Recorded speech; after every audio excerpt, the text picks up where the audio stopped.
Bien, bonjour à tous, bonjour aux rescapés pour cette quatrième séquence qui a été intitulée Faire vivre notre démocratie et adapter notre Parlement.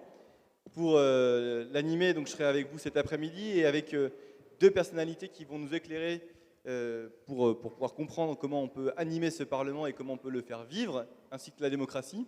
Je vous présente donc Gilles Finkelstein.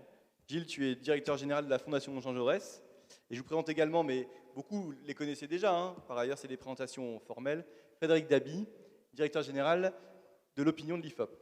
On va avoir une petite heure ensemble pour discuter de ces questions. Ce que je vous propose, c'est de le découper en plusieurs séquences et un débat en réalité sur comment on en est arrivé là, qu'est-ce qui fait qu'on a cette configuration politique-ci, qu'est-ce qui fait qu'au terme de la campagne, le Parlement se retrouve dans une situation de majorité relative, avec une présence très forte de radicalité qui s'exprimait jusqu'à présent dans la société civile, mais pas nécessairement dans nos institutions, et surtout comment maintenant on fait. Alors, avant de vous donner la parole, peut-être vous dire quelques éléments.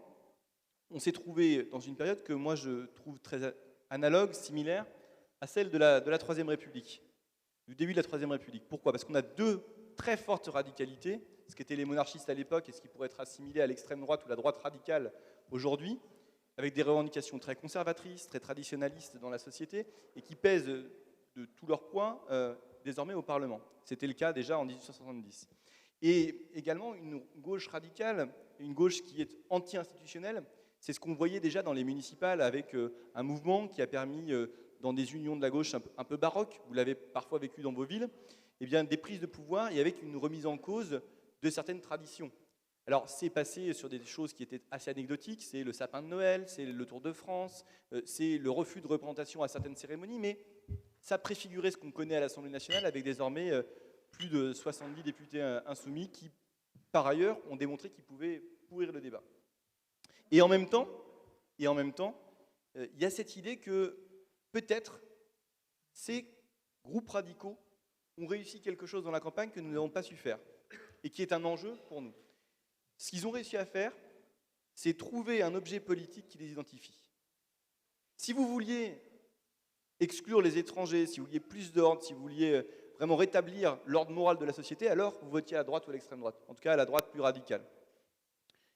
Si vous vouliez, d'un autre côté, manger du riche, si vous vouliez finalement tout repeindre en vert, eh bien il y avait une voie qui, au travers la NUP, au travers d'une voie très radicale, vous donnait une opportunité. Est-ce que nous avons été à la hauteur? Est-ce que nous avons pu donner un chemin politique? Est-ce que nous avons su créer des marqueurs? Et donc, pourquoi, finalement, nous en sommes parvenus à cette représentation au travers du Parlement? C'est ma première question. Gilles, c'est toi qui commences, je crois. Merci Sacha.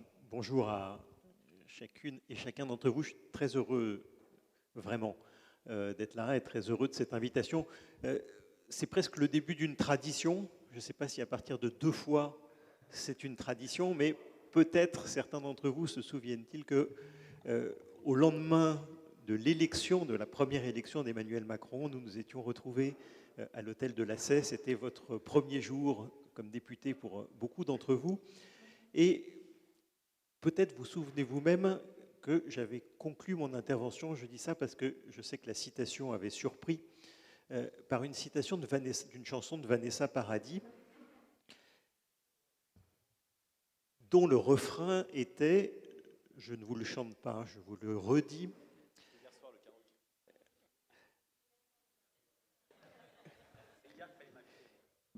il y a des jours où on voit le monde tel qu'il est en se demandant pourquoi. Il y a des jours où on le voit tel qu'il pourrait être en se disant pourquoi pas. Et je crois que j'avais essayé, au travers de cette citation, de saisir ce qu'était l'esprit de ce moment-là, le pourquoi pas. Cette espèce d'optimisme qui ne caractérise pas toujours notre pays et d'un moment de bienveillance de l'opinion. Et si je dis ça, c'est parce que je trouve très frappant, en se retrouvant au lendemain de la réélection, de mesurer à quel point ce climat a changé. Le pessimisme, pour d'autres raisons, est très fort, Frédéric l'évoquera, et la bienveillance a laissé place à une forme de surveillance. Donc, on est dans un autre climat et je crois que c'est intéressant d'avoir cet échange. Dans ce que disait Sacha, il y a en réalité deux questions. La première, c'est est-ce que la situation à laquelle la France est confrontée aujourd'hui et vous, au premier chef, est une situation inédite? C'est intéressant, pas seulement pour ceux qui ont le goût de l'histoire, mais pour savoir s'il y a des précédents sur lesquels il est possible de s'appuyer. Sacha parlait de la Troisième République. Moi, il y a en réalité deux autres moments historiques auxquels la situation présente me fait penser. Le premier, c'est 1947. À partir de 1947, ce que l'on a appelé sous la Quatrième République la Troisième Force, ce moment où se constitue cette Troisième Force après que, on voit les échos à la situation actuelle, le Parti communiste a quitté le tripartisme, la majorité du général de Gaulle sur ordre de Moscou, et après que les gaullistes, après la fondation du RPF, dans une opposition frontale aux institutions, se soient mis eux aussi hors jeu. À ce moment-là se constitue une force centrale, dont la principale force est d'être centrale, dont le pouvoir est renforcé par le mode de scrutin des apparentements de l'époque et dont l'enjeu est de savoir si elle penchera un peu à droite comme en 1951 ou un peu à gauche après les élections de 1956. Donc le parallèle avec cette situation historique-là est tentant et pourtant je crois que c'est une fausse fenêtre parce que la grande différence entre 1947 et aujourd'hui, c'est la Ve République. C'est le fait que le président est élu au suffrage universel direct, qu'il y a des instruments de parlementarisme rationalisé qui n'existaient pas. Et donc, je crois que ça ne fonctionne pas. Le deuxième exemple auquel, plus naturellement, on peut penser et dont on a beaucoup parlé après les élections législatives, c'est 1988. Second mandat de François Mitterrand, après une majorité absolue du PS en 1981, une majorité relative. Bon, le parallèle, évidemment, est tentant. Là encore, je pense que c'est une fausse fenêtre. Le système institutionnel, paradoxalement, on est certes toujours sous la Ve République, mais il est très différent, et je suppose que vous l'éprouvez chaque jour dans la mesure où c'est la Ve République sans le 49.3, ou en tout cas avec un 49.3 très limité. Il y a donc à la fois une moindre possibilité juridique de l'utilisation de l'article et une moindre acceptabilité sociale. C'est une différence qui est absolument majeure. La situation politique, en réalité, est très différente aussi. Les oppositions étaient anéanties après la réélection de François Mitterrand. Elles sont, Sacha l'a dit, revigorées aujourd'hui. Le compromis était, dans ce moment de 88, perçu comme une vertu, et il y avait des partenaires à gauche et à droite du gouvernement de Michel Rocard qui étaient disponibles pour constituer des majorités. Il me semble que c'est moins clair aujourd'hui. Le climat est différent, je l'évoquais, le pessimisme, les crises, et puis, et ça vous l'éprouvez chaque jour, le paysage médiatique n'a rien à voir non plus. C'était une époque dans laquelle et les chaînes d'information continue et les réseaux sociaux n'existaient pas. Tout ça pour dire que je crois que nous vivons une situation qui est une situation inédite et que dans cette situation inédite, il n'y a pas d'exemple sur lesquels on peut beaucoup s'appuyer, mais qu'il va falloir innover. Je dis un mot peut-être de l'autre aspect de la question, qui n'est pas de savoir si cette situation est inédite, mais si elle est inattendue. Pourquoi ce Parlement? Pour une partie, honnêtement, je pense que nous avons tous été surpris du résultat de ces élections. D'abord parce que depuis l'instauration du quinquennat, il y a toujours eu une cohérence entre la majorité présidentielle et la majorité législative, avec une majorité absolue.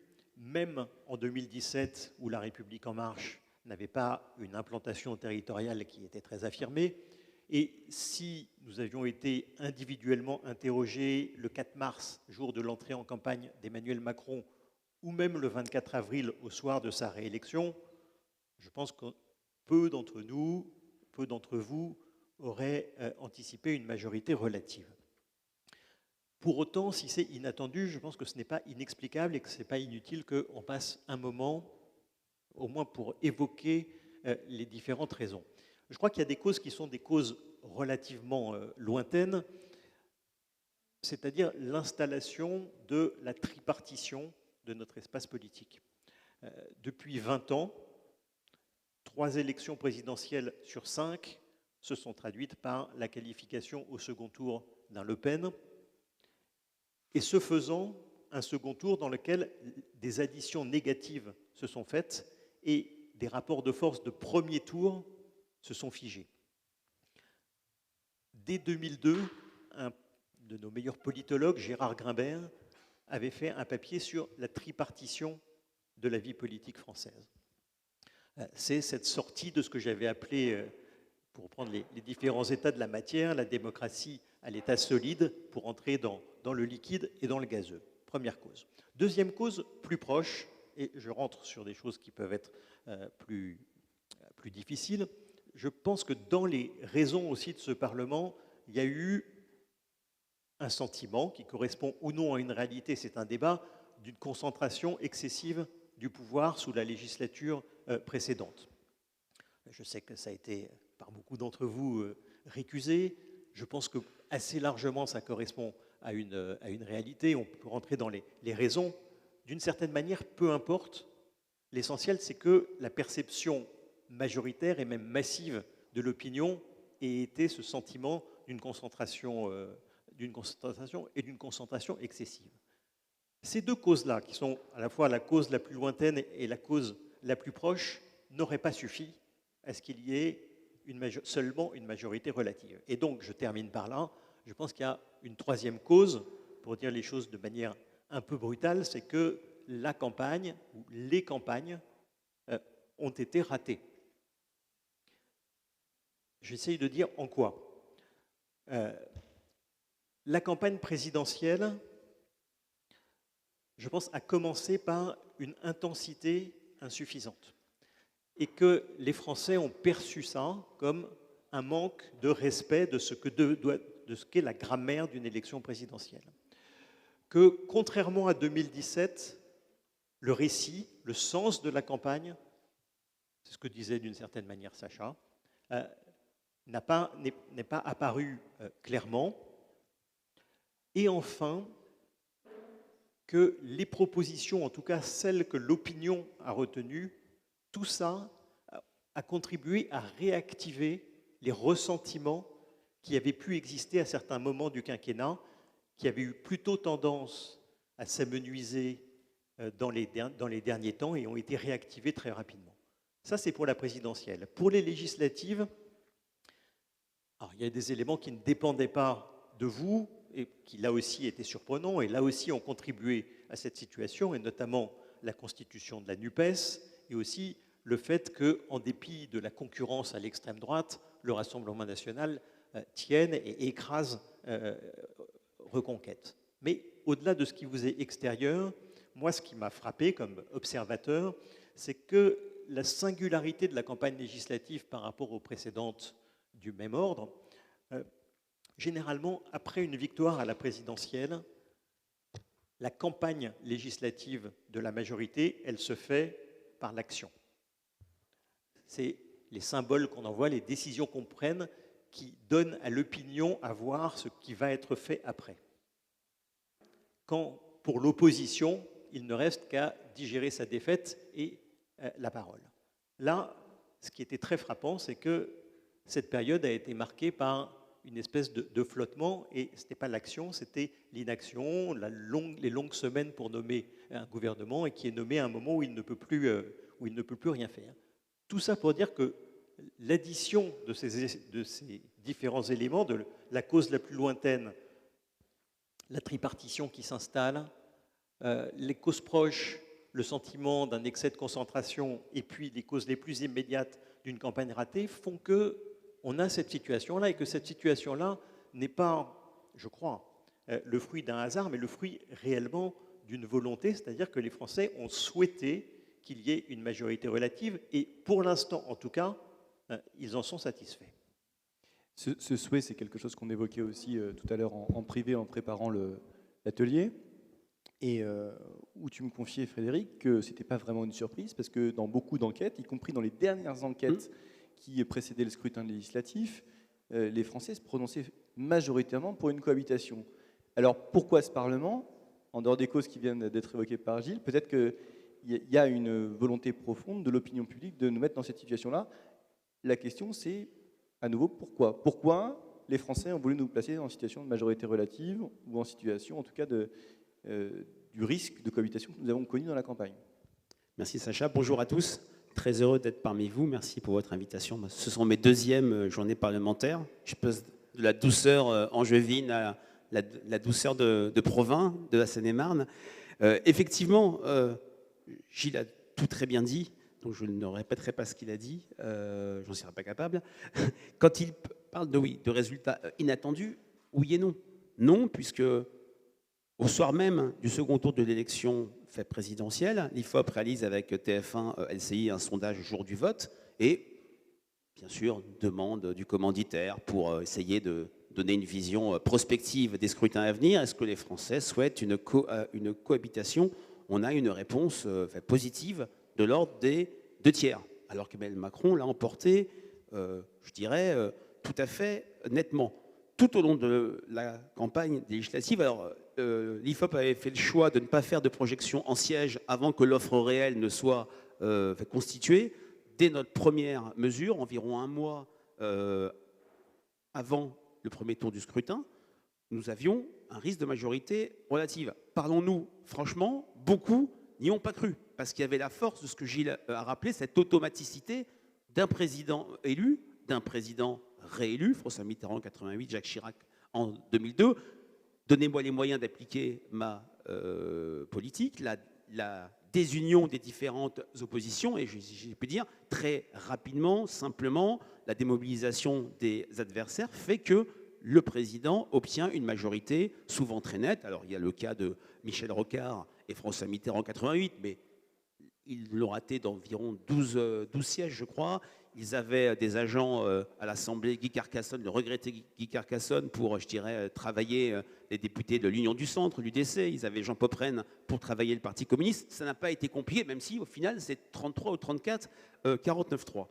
Et par rapport à ce que Gilles a dit également, oui, effectivement, tout vient d'élections présidentielles. Moi, à titre professionnel et à titre citoyen, je ne supporte plus les discours de délégitimation des vainqueurs. Dès 2012, ah non, François Hollande n'a pas vraiment gagné, il a manqué une semaine à Nicolas Sarkozy pour pouvoir l'emporter. J'étais aux journées parlementaires de Marc Ambareuil de l'UMP, à l'époque il y avait un petit conflit Copé-Fillon bien sympathique, certains s'en souviennent peut-être ici, et c'est vrai qu'il y avait déjà cette délégitimation. 2017, et c'était lié à l'image d'Emmanuel Macron. Il est arrivé non pas par effraction, mais c'était facile de battre une Marine Le Pen, peu préparée lors des débats pour pouvoir l'emporter. Mais c'est vrai que cette élection présidentielle n'a pas eu cet effet cathartique, cet effet ritualisé où les Français regardent les candidats qui les regardent au fond des yeux, qui débattent entre eux, qui arrivent à proposer une offre pour le pays, on débat et on repart d'un même élan.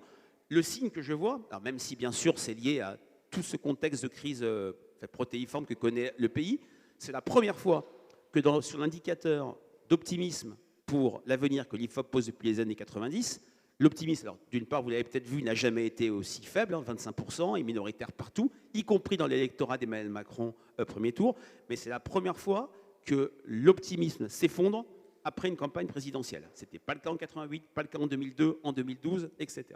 Maintenant, pour ouvrir peut-être et élargir, on a parlé aussi, oui, de l'absence de récit de la majorité face au double récit de la NUPES, c'est-à-dire une union à gauche qui était tellement improbable pendant la campagne présidentielle. Je rappellerai qu'à un moment, il y avait 6 candidats de gauche, puisque Arnaud Montebourg et Christiane Taubira avaient fini par se retirer. Le récit du RN, plus discret, mais constituant une alternative, rééquilibrant le vote de l'élection fête présidentielle, mais je vais être un petit peu peut-être plus positif dans le sens où ce nouveau contexte politique, cette nouvelle assemblée déjà rend pertinent de s'interroger sur la pratique parlementaire du groupe, fête majoritaire. Ce n'était pas le cas par le passé quand le groupe était à lui tout seul majoritaire de manière absolue, et offre de véritables opportunités. La conséquence de la séquence qu'on vient de vivre, que je vois de manière déjà assez nette dans nos enquêtes d'opinion, c'est un regard des Français sur le Parlement, alors disons sur l'Assemblée nationale, qui a quand même changé.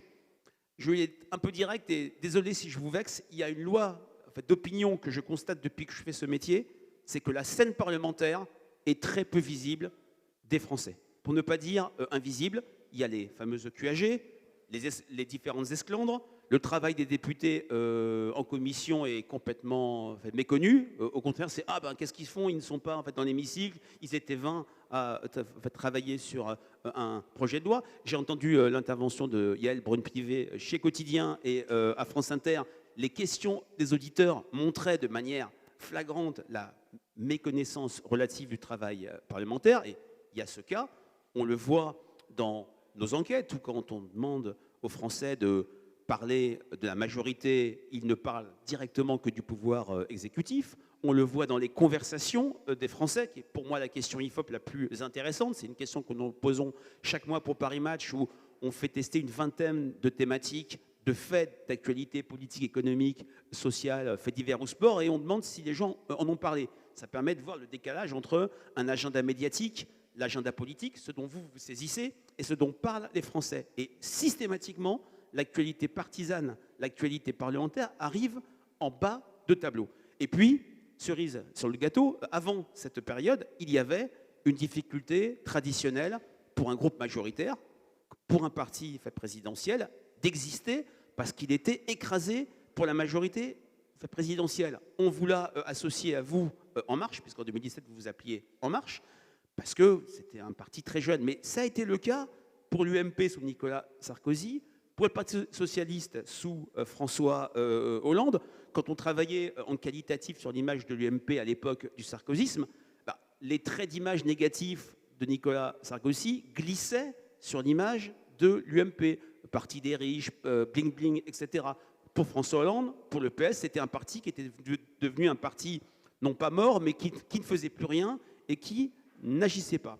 Et là, une fois que cette séquence que Gilles a rappelée s'est ouverte, il y a des choses qui bougent.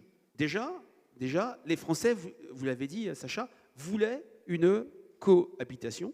Ils se sont montrés satisfaits des résultats au soir du second tour, y compris une part très significative de l'électorat Macron premier tour de l'élection présidentielle, dans les 40%, alors que certains ont quand même décodé le second tour comme une défaite cinglante pour le groupe qui a eu le plus grand nombre de députés, ce qui pouvait apparaître paradoxal. En fait, je pense que les Français ont apprécié que l'Assemblée, dans sa composition, ressemble à la fracturation politique du pays, à cette tripartition dont Gérard Grimbert, que Gilles a rappelé, évoquait tout à l'heure, et ça a mis à distance les frustrations de 2012, un François Hollande élu de peu et une majorité rose, ou de 2017.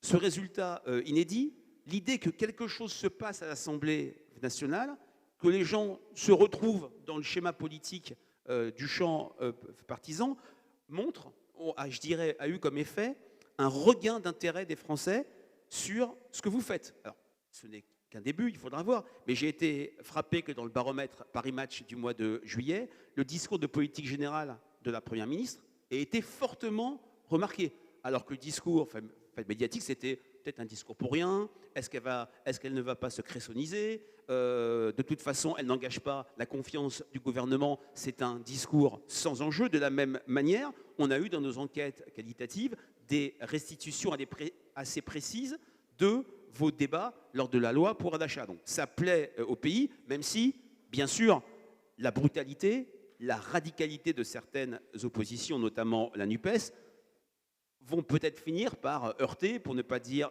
écœurer. Ça peut créer de l'exit électoral Jean-Luc Mélenchon, à plusieurs reprises, s'est fait le parangon d'être le candidat des jeunes, en disant qu'il avait fait 50% à la présidentielle. Ce n'est bien sûr pas vrai.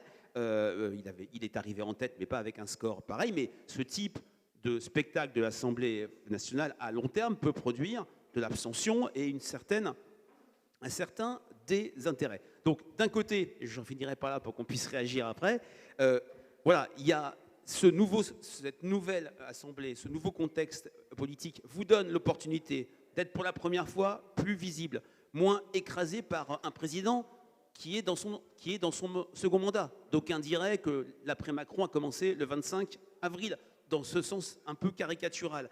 Et c'est vrai que même si on fera porter la responsabilité à tous, le glas sonne pour tout le monde, aux oppositions comme au gouvernement de l'immobilisme, si ce qui s'est passé sur le pouvoir d'achat se reproduit de manière encore plus forte lors des prochains débats à venir, il peut y avoir un retournement d'opinion terrible, l'idée que rien ne se passe, que le Parlement est paralysé, qu'il y a un soupçon d'inaction, alors qu'on est, il faut le dire, dans un contexte où, pour la première fois, une des grilles d'appréhension de l'action présidentielle, c'est une forme d'inaction, parce qu'il a peu parlé, parce que l'été s'est passé, et là on est en rupture totale. C'est en ça qu'il y a cette séquence politique qui est vraiment intéressante, parce qu'elle change radicalement. Jamais le président de la République, entre 2017 et 2022, n'a été appréhendé à travers deux critiques très fortement adressées à ses prédécesseurs. Il ne tient pas ses promesses, Nicolas Sarkozy, il ne fait rien, François Hollande. Donc cette période nouvelle change la donne. Le risque que je vois sur cette nouvelle Assemblée qui peut peut-être plus intéresser les Français, c'est l'immobilisme, la paralysie, dans un contexte qu'on a rappelé de crise protéiforme et d'urgence à agir, que j'ai rarement observé de la part des Français.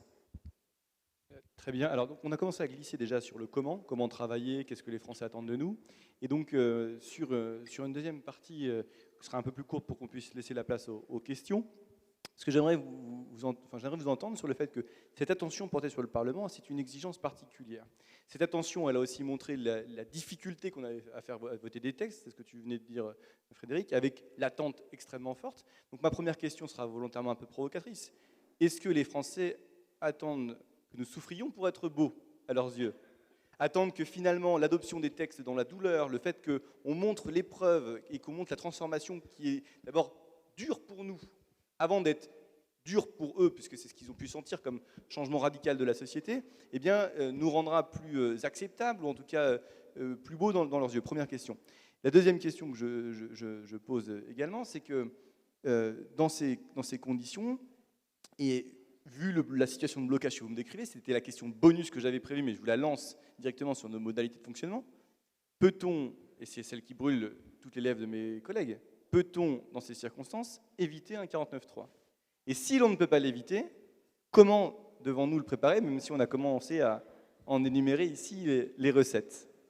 Voilà pour mes deux questions provocatrices qui, finalement couvrent une question, comment travailler dans ces conditions ? On a bien fait, c'est l'expérience quand même, d'être long sur l'analyse. Maintenant, on a moins de temps sur les questions qui sont vraiment très difficiles. Je crois qu'ils veulent que ce soit dur pour vous et que ce soit doux pour eux. Et pas dur pour eux. Frédéric prenait cette situation sous un angle positif.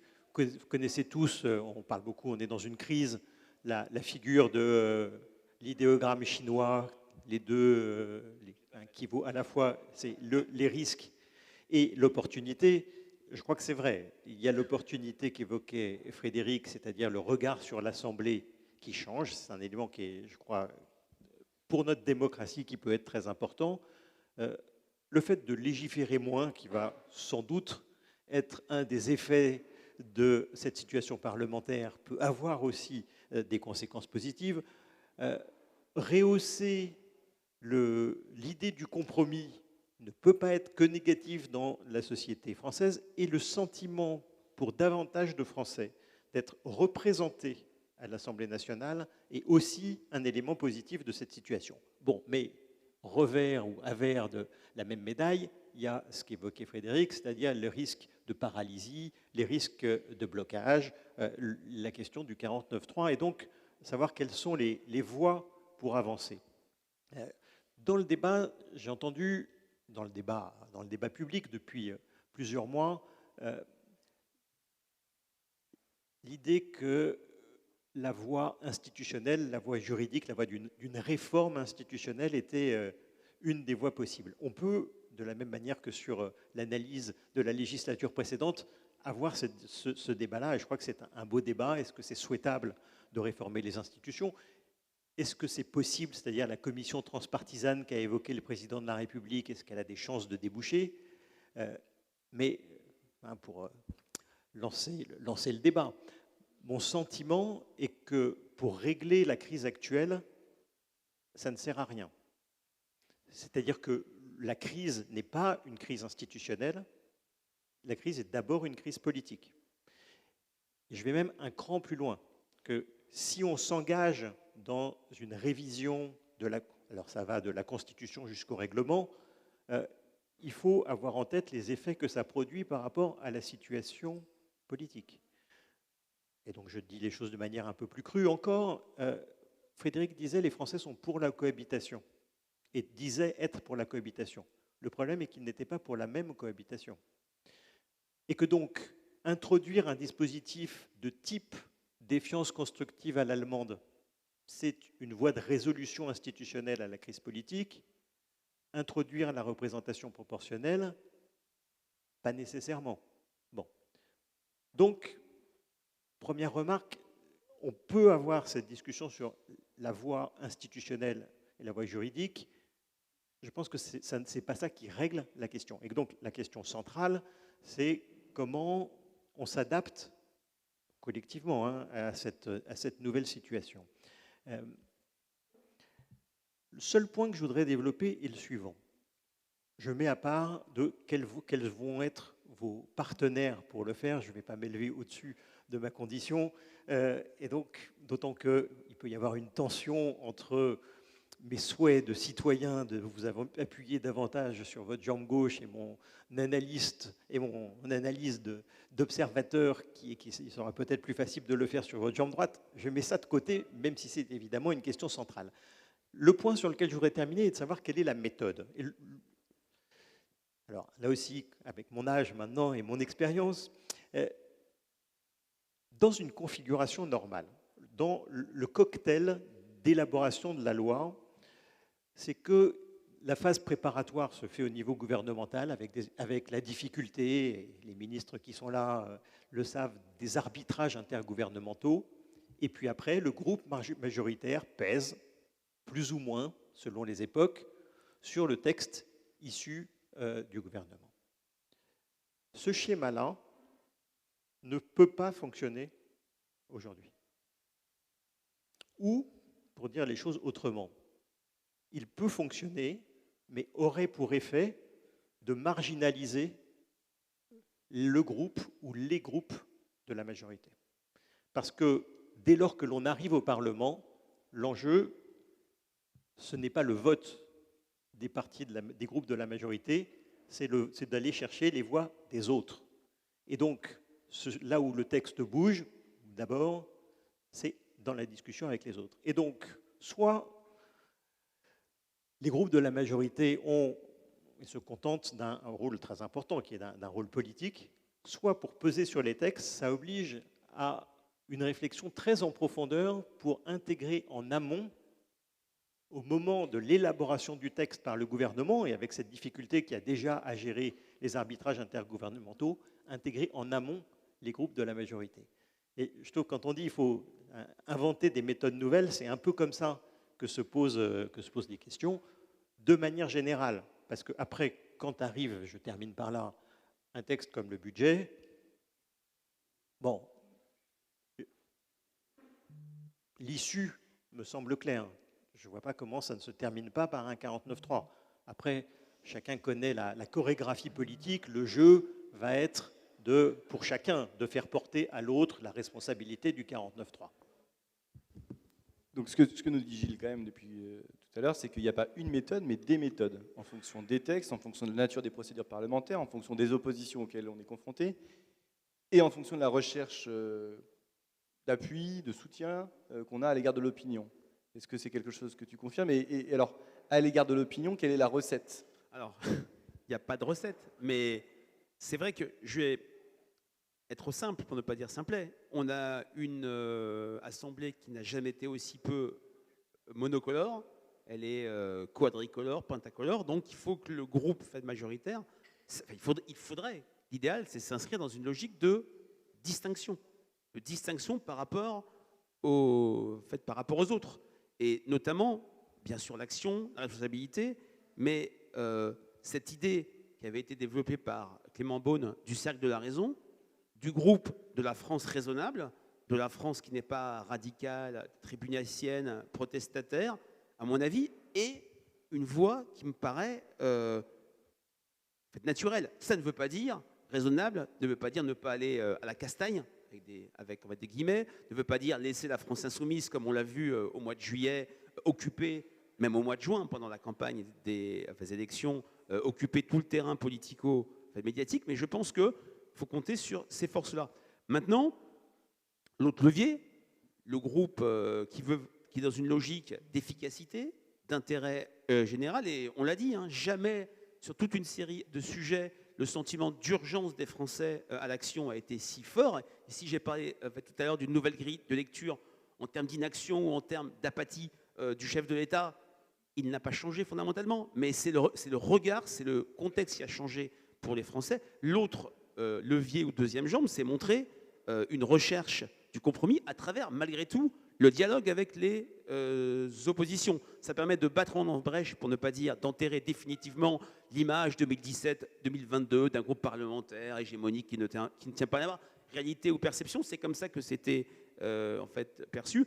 Je trouve que l'interview dans Le Parisien du ministre du Budget, de ce point de vue-là, est extrêmement en fait, intéressant. Tendre la main sur le budget plus d'un mois avant le vote, c'est du jamais vu. Ça prépare peut-être à ce 49.3 que moi également je pense assez inéluctable, même si il ne faut pas, je dirais, totémiser le 49.3. L'acceptabilité ou la non-acceptabilité, le rejet ou le dégât d'opinion lié à un 49.3 est très lié au contexte. L'IFOP Vieille en fait, Institut a enregistré toutes les codes de popularité FOP-JDD du couple Mitterrand-Rocard. On a eu un Premier ministre qui, pendant 3 ans, a été archi-populaire, alors qu'il a utilisé le 49.3 à 33 ou 35 reprises. A contrario, cette utilisation du 49.3 peut être dévastatrice et une arme de destruction massive si elle s'inscrit dans un récit, dans une perception d'absence de dialogue, d'autoritarisme. Manuel Valls l'a payé très cher. Il l'a payé une fois au moment de la loi Macron. Il l'a payé une deuxième fois pendant la campagne des primaires socialistes où il était candidat et il avait proposé une suppression du 49.3. Là, vous perdiez sur les deux tableaux. Je pense qu'il peut être justifié à travers cette exigence d'efficacité. Puis bon, vous jouez sur du velours. Si le budget n'est pas voté, les conséquences sont tellement concrètes pour de très nombreux Français et de très nombreuses clientèles électorales que les choses passeront. Mais passer par cette recherche du compromis, ce dialogue qui est quand même nouveau pour un parti en fait majoritaire. Il se faisait à une époque intra-parti majoritaire. On se souvient de la coproduction tentée par Jean-François Copé entre 2007 et 2009. Bon, personne ne s'en souvient, mais ça avait créé du débat, mais du dialogue, mais au sein d'un univers réduit qui était le groupe majoritaire UMP. Donc, je pense aussi qu'il y a des aspirations de l'opinion publique que le groupe peut prendre en charge. Alors, c'est un de mes dadas, mais la question de la fin de vie, et je fais référence ici à l'enquête IFOP fiduciale pour le JDD sur l'électorat macroniste, une radioscopie qu'on avait fait il y a quelques mois. Les 2 premières réformes les plus attendues, alors c'était en septembre 2021, bon, c'est une autre époque, mais c'était une réforme des retraites et une évolution de la loi Leonetti-Claeys. Il y a différents leviers, même si je n'ai pas donné un mode d'emploi. Très bien. Alors, Gilles, tu redis un mot, puis après Oui, enfin, on deux passe deux mots même. Non, le Autant que tu premier veux. qui est vraiment un mot. Je vois l'idée. Moi, je ne reprends pas et je ne suis pas à l'aise avec l'expression du cercle de la raison. Pas seulement parce que c'est Alain Minck et tout ça, mais parce que. Et je dis ça parce que il y a eu cette tentative d'introduire ça comme clivage à un moment de la pré-campagne présidentielle. Mais dire il y a la raison d'un côté et la déraison de l'autre, je pense que ce n'est pas une bonne manière d'entrer dans le débat. Deuxième point, Frédéric disait à raison, compromis avec les oppositions en fonction des textes. Un des risques de la situation actuelle et de ce recentrage qui a des aspects positifs sur le Parlement, c'est d'oublier ce qui se passe à l'extérieur du Parlement. Et donc, réussir à trouver une place pour les élus locaux, la société civile organisée. Il y a le lancement du CNR aujourd'hui, s'il a au moins cette vertu-là, je pense qu'il a été pensé dans un contexte qui était très différent, mais dans le contexte actuel, s'il peut avoir cette vertu-là, c'est déjà ça. Et ne pas oublier non plus, vous faites de la politique, les citoyens. Je dis ça parce qu'il y a des sujets sur lesquels on voit comment un compromis parlementaire peut être facilement trouvé. Je prends par exemple les retraites. Solution parlementaire peut être un problème d'opinion derrière, et donc toujours garder les deux sujets en tête. Très bien. Alors, j'imagine que ça a suscité beaucoup de questions. J'en vois déjà une, Damien, qui a levé la main. Est-ce qu'on a un micro? Je peux prêter le mien si besoin. Hein. C'est bon? Est-ce qu'il y a d'autres questions? On va prendre une fournée de questions. Merci messieurs pour cette présentation. Damien Adam, député de la Seine-Maritime, de la métropole de Rouen plus exactement. Quand on parle de la majorité relative et qu'on analyse un peu les résultats électoraux, quelque part on peut considérer qu'avoir un groupe RN important c'était assez attendu et que la surprise elle vient plutôt du côté de la NUPES. Quand moi j'analyse un peu les ressorts de l'électorat NUPES des élections législatives, j'estime qu'il y avait un peu trois socles importants. Il y avait un socle, un électorat jeune qui a plutôt voté pour la NUPES, même si l'abstention était très massive pour cette catégorie. Il y avait le vote précaire. Et il y avait un troisième vote qui me paraît, moi, essentiel, c'est le vote musulman. Et moi, je trouve qu'en tant que parti politique, en tant que mouvement politique, on n'a pas forcément vu cet électorat monter. Alors, je sais qu'il y a une note du renseignement qui est sortie le 30 août qui parle de ce sujet. Et moi, je ne sais pas si vous avez analysé ce que moi j'ai pu percevoir dans mon territoire sur le vote musulman. Est-ce que c'est quelque chose qui est massif? Est-ce que c'est musulman plus quelque chose d'autre? Est-ce que c'est un mélange de précarité et de religion? Je ne sais pas, mais en tout cas, je trouve que c'est un ressort sur lequel il faudrait s'interroger sur comment les gens ont pu, et est-ce que ce n'est pas la première fois en France qu'il y a un électorat lié à une religion qui va massivement vers une destination ou pas? Je ne fais que poser la question, je n'ai pas forcément la réponse. En tout cas, merci beaucoup si vous avez pu analyser la question. Alors, s'il n'y a pas d'autres questions, je donne directement... Ah non, Astrid.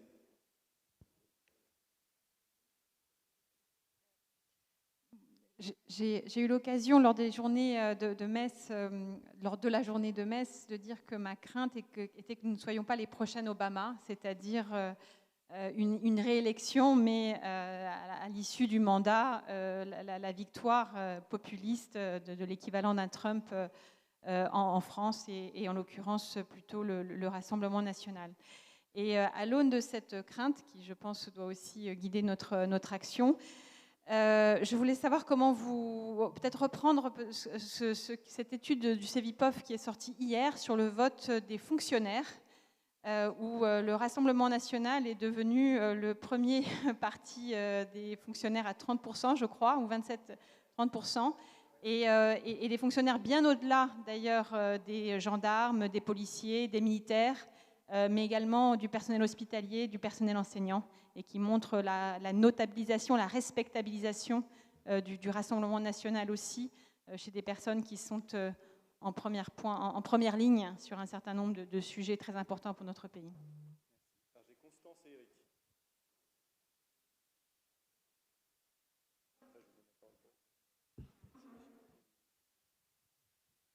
Merci.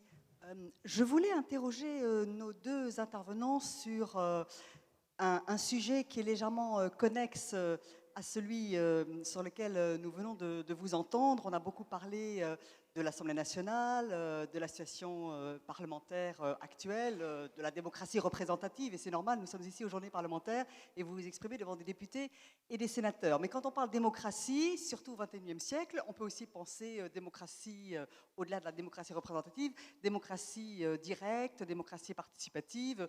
On le voit bien, en France comme dans d'autres pays de par le monde, en tout cas je parle de pays démocrates bien sûr, se mettent en place, se multiplient des mécanismes d'articulation, de complémentarité, de meilleure association des citoyens à travers des formes de démocratie participative ou des formes de démocratie directe. La conférence sur l'avenir de l'Europe qui s'est tenue durant un an a été une illustration au niveau de l'Union européenne de cette tentative d'articulation de formes d'expression démocratique différentes. Je voulais savoir si dans vos études, vos sondages, donc études qualitatives ou quantitatives, vous aviez quelques éléments à nous faire remonter sur les attentes, les demandes qu'il peut y avoir de la part des Françaises et des Français, notamment peut-être des jeunes, quant à d'autres modalités d'expression démocratique. La montée persistante de l'abstentionnisme, notamment chez les jeunes, ne peuvent pas nous laisser indifférents à une réflexion sur d'autres modalités d'expression et de prise en compte de la volonté citoyenne. Merci.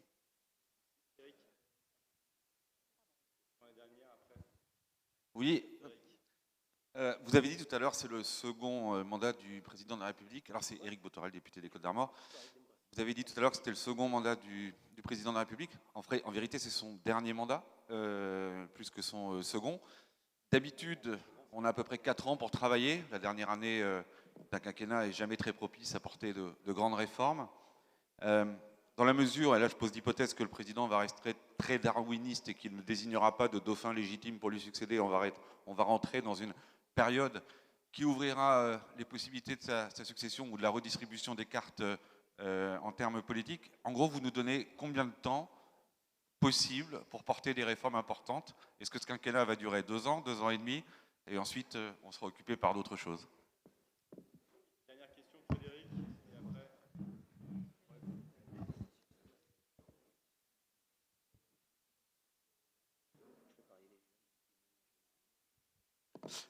Oui, merci beaucoup pour la qualité de ces interventions, les échanges. Je vais essayer d'être très bref. Moi, j'ai 2 questions rapides. La première, à propos du déséquilibre des pouvoirs entre législatif et exécutif, vous l'avez un petit peu abordé tous les deux, en caractérisant la 5e, la normalisation, le quinquennat, etc. Comment est-ce que, je m'adresse à vous 2 experts de l'opinion, comment est-ce qu'on peut intéresser les gens sur un sujet hyper technique qui a priori les emmerde profondément, alors qu'il est au cœur de ce qui les préoccupe? Je pense à la façon d'écrire les lois. Je pense à le travail qu'on pourrait mener pour qu'il y ait moins de réglementaires et de détails réglementaires dans la loi, qu'on retrouve mieux l'intention du législateur et que l'appareil d'État soit moins focalisé sur le contrôle de conformité de procédure, mais plus sur l'atteinte du résultat attendu, c'est-à-dire l'intention. Ce que je viens de dire, c'est assez technique, mais ça nous regarde profondément. On peut peut-être réfléchir là-dessus. Je sais que tous les deux, Gilles, on en a parlé 1000 fois. Comment est-ce qu'on pourrait... parce que le travail du Parlement, parlementer, c'est bien d'adopter la loi et donc en particulier de la produire. Et là, nous sommes de ce point de vue-là complètement soumis à une expertise qui est littéralement confisquée par l'exécutif. Ma deuxième question très rapide, c'est est-ce qu'on ne pourrait pas réfléchir, on n'en entend pratiquement jamais parler, au scrutin, c'est-à-dire sans toucher à la Constitution, avoir des modes de scrutin qui pourraient déclencher des choses un petit peu plus apaisées. Régulièrement, on a des recherches là-dessus pour classer les candidats, par exemple, où il y a pas mal je ne connais pas tous les termes, sans aller jusqu'à l'allemande avec un scrutin super compliqué, où il y a un petit peu de majoritaire et de proportionnel, etc. De réfléchir simplement à ça. Est-ce que ça ne pourrait pas intéresser les gens pour que le reflet de la volonté du peuple soit un petit peu plus fidèle, justement, à ce qui est attendu, avec des modes de scrutin qui soient un peu moins binaires, un peu moins violents que le uninominal à 2 tours? Il y a des questions un peu transversales sur les jeunes. Monsieur Adam, Constance, tu en as parlé sur la démocratie directe et les formes de démocratie. Moi, je les répète, je l'ai écrit dans un livre qui est sorti l'année dernière, la jeunesse n'est pas un bloc monolithique. Dire aujourd'hui que la jeunesse est LFI ou est la NUPES, c'est faux. La jeunesse vote de moins en moins. c'est vrai, et ce n'est pas une fatalité. Il y a eu des scrutins présidentiels, 81, 95, 2007, voire 2012, où la jeunesse a voté. Quand on dit jeune, c'est soit les primo-votants, 18-23 ans, soit les 18-30 ans, ont voté autant que l'ensemble des Français. Là où il y a une vraie rupture, c'est qu'on a une jeunesse peut-être dépolitisée, mais qui n'est pas désengagée, qui vous attend sur le climat comme jamais. Dans les premières enquêtes jeunes de l'IFOP, la nouvelle vague, en 1957, on avait un tiers des jeunes prêts à mourir pour la France. Dans la dernière, on en a 25% prêts à mourir pour la planète. Ça ne veut pas dire qu'il faut fermer les fenêtres, ils vont se jeter par la fenêtre, mais c'est le reflet d'une véritable vulnérabilité. Et c'est vrai que cette jeunesse a maintenant le sentiment que les solutions ne se trouvent plus dans la sphère politique. Elle a trouvé un momentum Mélenchon, NUPES, avec d'un côté la radicalité sociale, de l'autre, et surtout la radicalité écologique, que Jadot n'avait pas, si je puis dire, incarné. Mais cette jeunesse a aussi voté, notamment les 25-30 ans, la génération de l'insertion qui peine à s'insérer, même si le chômage semble, dans le discours des Français, ne plus être un problème. On n'est plus sur l'injustice suprême, c'est plus être au chômage, c'est avoir un travail qui paye mal. Là aussi, on connaît une période de véritable rupture. Cette jeunesse de 25-30 ans vote Rassemblement national. Et le candidat président, a fait un score auprès des jeunes un peu en dessous de sa moyenne, mais meilleur que tous les sortants qui se sont représentés, sauf François Mitterrand, en 1988. Sur la question de la démocratie participative et des jeunes, oui, moi je le vois dans ma pratique professionnelle, les jeunes apprécient énormément les conférences citoyennes. Tous ces moments où on est sur une logique d'apprentissage, d'éclairage, d'information, et pouvoir participer à une co-construction. Et je vais être direct, là où la Convention citoyenne a été une sorte d'échec d'opinion, c'est que les règles n'ont pas été posées. Le politique fait en fait la politique. La Convention citoyenne ne se substitue en rien à l'Assemblée nationale. Le CNR, j'ai envie de dire, également.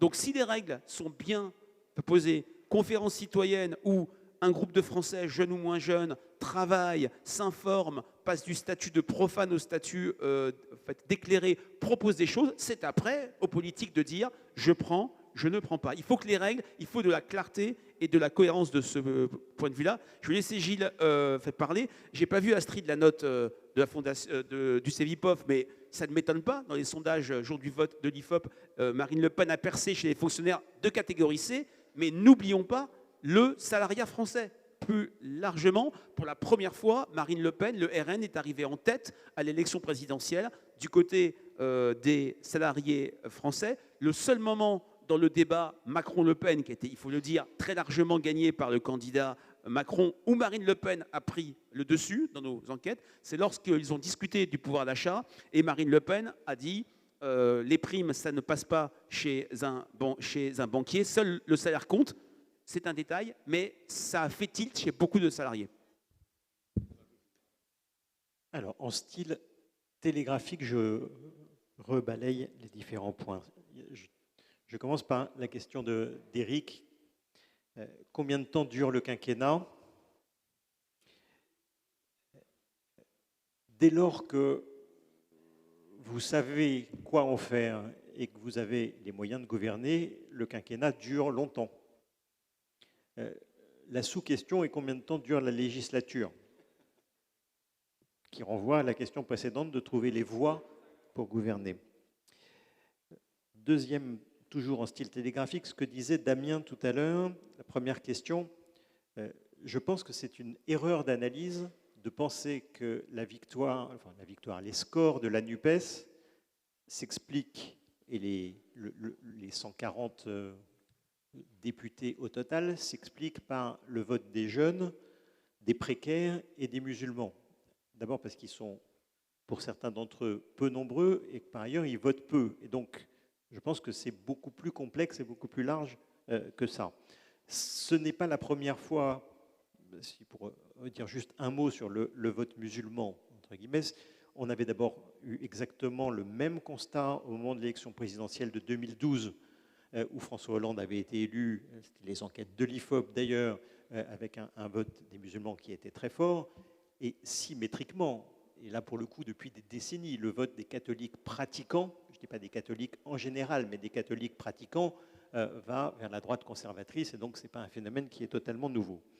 Troisième point, la question de Frédéric, les questions de Frédéric.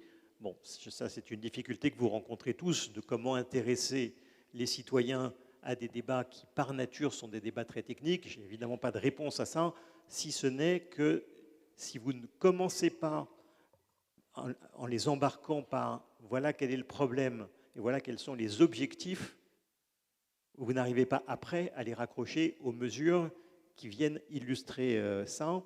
Sur les modes de scrutin, dès lors qu'un mode de scrutin a de la lisibilité, c'est-à-dire que c'est compréhensible pour les citoyens.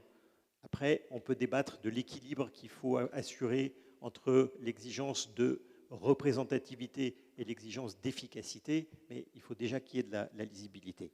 Je termine par la question, les deux questions d'Astrid. Sur l'étude du CEVIPOF sur le vote dans la fonction publique, je crois que ce qui est important, c'est de regarder au-delà, je vois le sourcil de Stanislas se lever, de regarder au-delà du chiffre global. Distinguer fonction publique d'État, fonction territoriale, hospitalière. Les différences sont très importantes. C'est dans la fonction publique territoriale et dans la fonction publique hospitalière que Marine Le Pen fait ses meilleurs scores. De la même manière, distinguer les fonctionnaires de catégorie A, B et C, c'est ce qui ne surprendra personne chez les fonctionnaires de catégorie C que Marine Le Pen fait les meilleurs scores. Et donc je termine par ce dernier point, ce qu'elle dit, le risque d'être le prochain Obama. Damien tout à l'heure disait les 89 députés RN étaient d'une certaine manière attendus. Non, ils ne l'étaient pas. Il y a eu 89 députés. D'une certaine manière, ce n'est pas illogique au sens où le Front National est installé et est à ce niveau-là depuis des années, mais il y avait malgré tout un plafond de verre lié au mode de scrutin, et c'est ce plafond de verre-là qui a été brisé. Et donc, je termine par là, oui, le risque, je pense que le premier risque, quand on regarde l'avenir de notre pays, il est là. Je termine par ce chiffre. Écart, vous regardez depuis 2002, l'écart du second tour quand le Front National a été présent. 20 millions de voix d'écart entre Jean-Marie Le Pen et Jacques Chirac. 11 millions et demi entre Emmanuel Macron et Marine Le Pen en 2017. 5 millions en 2022. Je crois que la vraie question, elle est là. Bien, merci à vous deux pour ces éclairages. On a pu ensemble voir les différents ressorts du Parlement dans lequel nous sommes, c'est-à-dire des campagnes, c'est-à-dire de la volonté des Français. On a vu aussi les façons dont on avait d'éviter le 49-3 ou de le préparer. Et donc on est, je crois, suffisamment éclairé. Je pense que tout le monde peut faire une courte pause. Et il faudra revenir impérativement à 15h30 dans la salle pour l'accueil de la Première ministre. Merci à vous.